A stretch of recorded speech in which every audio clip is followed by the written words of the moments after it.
Habits don't restrict freedom, they create it. It's actually by optimizing your habits that you create capacity and space to have that additional autonomy and freedom.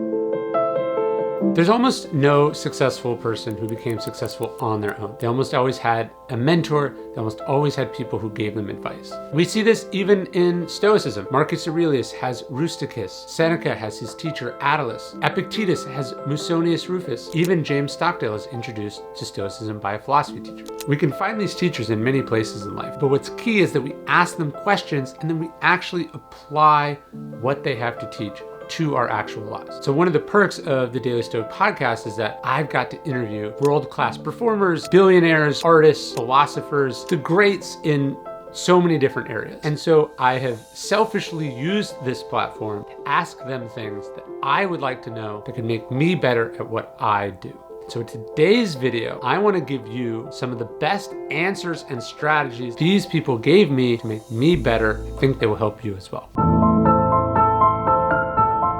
The phrase that I like is I want to work backwards from magic. What is the magical outcome? And then let's work backwards from that. The first thing is you have to not limit yourself when you're thinking about the magical outcome. So the objective is to actually think about what the ideal thing is and to not let self-limiting beliefs creep in where you're like, well, we couldn't do that because of X, or I'm not sure if that will work because of so-and-so. And it's like, no, this is not the time for that. Right now, this is the time for what is the magical, ambitious outcome. Then you have to wrestle with reality. And if you cannot find a path that goes all the way from the magical outcome back to the chair that you're sitting in right now, it's just a dream. But if you have an idea that you can actually draw a path all the way to the magical outcome, then it's a great idea and all you need is patience and consistency. But you need to be flexible about how you get there. People write down goals like, I'm going to lose 30 pounds in 6 months by working out 4 times a week. They try to, make them very specific. And it's like, you have no idea what's going to happen over the next 6 months. If you say the magical outcome is, I don't know, I'm in the best shape of my life, or I have 6-pack abs, or pick whatever it is for you, then there are actually many, many ways of getting there. And you just work backwards from that and try to follow a path. Ideally, you'll be able to draw many paths back from the magical outcome, and you can start working towards those, and whatever one proves most fruitful, or whatever one you happen to catch a lucky break on, that's the one that you end up following. Complaining is easy, it's in vogue, it's seductive. It is reinforced socially, and it, for me at least, is utterly counterproductive. I think that there's an expression as it relates to anger that, a vessel that holds acid is damaged more than anything it pours acid upon. Mm-hmm. And if you are the vessel for anger or complaining, I think it does more damage to you than that which you point it at. If you want to improve or maintain or improve your health, your well-being, and your ability to function, consider something like the 21-day no complaint experiment. If you address complaining, which is easier to identify and measure sometimes than anger, there is a very significant carryover effect into decreasing anger. Very large carryover effect.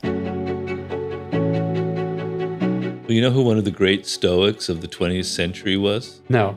Alfred Hitchcock. Directing a film, if you've known other people who've done it, is an extremely stressful job because problems are arising that you cannot anticipate. There's all this pressure, there's all this money, got insane egos of actors, producers, etc. So Hitchcock, people would look at him on the set and he'd be falling asleep in the director's chair. He'd look like Buddha, his eyes were closed because he prepared for everything. He anticipated everything that was going to happen. And so by the time the film came, he was completely bored because he was able to control every aspect of the production. So I know, for instance, if I have to go on live television, which is almost like having a sword fight with Musashi, everyone around the world is seeing you live. If you say something stupid or you blank out, you're humiliated. Or if you're boring, they'll cut the interview short. Yeah, exactly. Okay. I don't know if you can agree with me, but it's one of the worst things ever. So what I've learned is I'm going to prepare the hell out of it. I'm going to have everything nailed down, right? And then sometimes they don't ask you the questions you anticipated. It goes off in other directions. But when you enter that green room or where you're ready to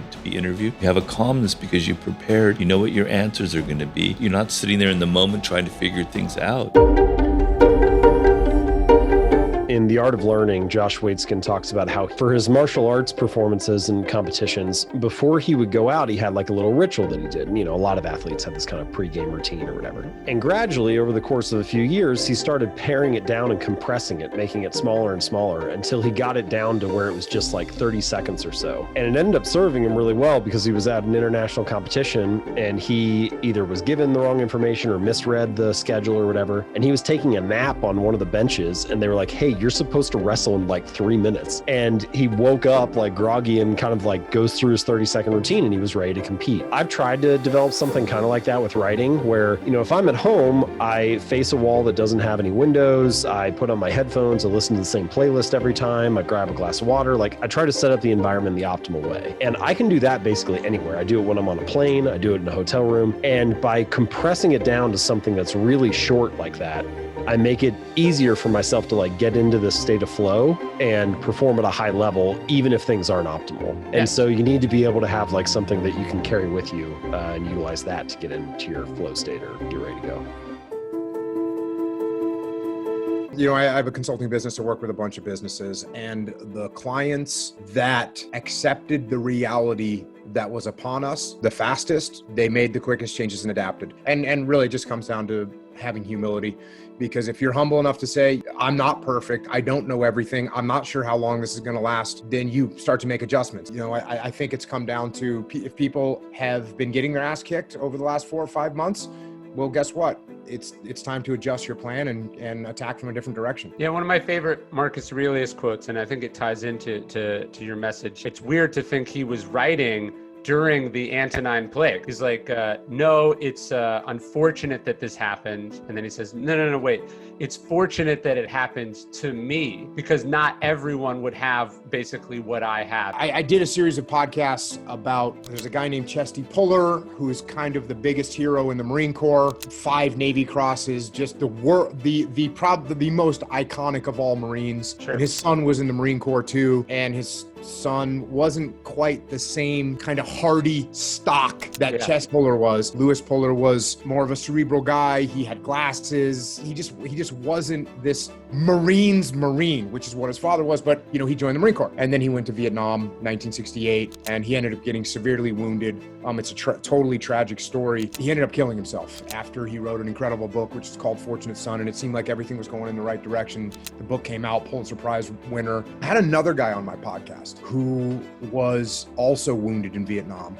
He lost both of his legs and one of his arms. His name is Jim Searlesley. And to hear him tell the story, you're waiting for sort of the tragic tone in his voice to come out, and it doesn't come out. And then he gets home from Vietnam, and now you're thinking, here's going to come the tragic tone in his voice, and it doesn't come. And instead he's saying, I had to spend 9 months in rehab just to learn how to work my wheelchair. And then I got out of there. I went to college. When I went to college, I started a little roofing company. And he's just saying this like it's no big deal. Started a roofing company, started getting into real estate, got married. And so he carried on with his life. The reason I'm telling you all this is because when we got done with the podcast and we were just sitting around and talking, he asked me, he goes, do you know who Lewis Puller is? And I go, yes, sir, I do. I did a podcast on him. And he goes, I was in rehab with him. We were in the same facility learning how to live without legs. And he goes, and I had to also learn to live without one arm. So we were both kind of in the same boat. And he said, he never fully accepted what happened to him. He said, I think he was at 99%. He said, when I got home, I 100%